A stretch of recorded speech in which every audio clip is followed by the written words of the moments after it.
your unanswered prayer is a poor measure of the depth of God's love and attention for you. Believe me, poor. Just because God doesn't fix a problem immediately didn't mean, he's not paying attention or giving you quality time and care. I'm reminded of Joseph's story in Genesis, I think 37. It's such a powerful example of this truth. At only 17, think about it, he was betrayed by his brothers and they threw him into a pit, sold him into slavery. Now when he got to a foreign land, probably talk a language where he don't even know, he was accused of attempted rape by his boss wife, and they locked him up. He was thrown in prison. Now think about this. Don't you think Joseph must have felt abandoned? Him not have no family or come to visits. In fact, the family probably think him dead. But even in the darkest moments, like, God was working and weaving together like this much bigger, greater plan. This is the thing I think we often miss.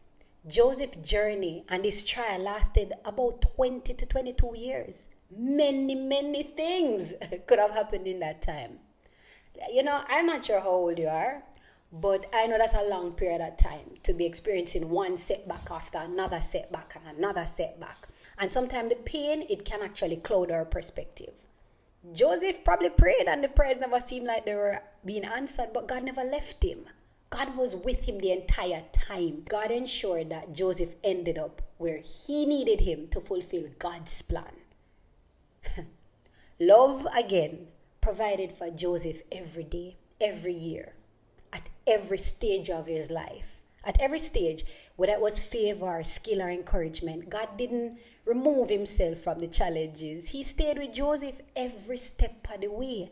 Every part of that 20 to 22 years. His constant presence is what shaped him and prepared him for the purpose that God had. So by the time Joseph now stood up in front of Pharaoh, he was ready with confidence in God, humility, and wisdom. Isn't that love in action? Isn't that God investing time and attention throughout Joseph's entire journey? Now think about your own life. Do you feel like you're in like a pit season and probably wondering, God, you forget about me? But if you can look back and see his love working, even when it didn't feel like it at the time. Genesis 39:2 says, the Lord was with Joseph, so he prospered. God never abandoned Joseph. In fact, Joseph's ability to forgive his brothers proved that God's love was working in and through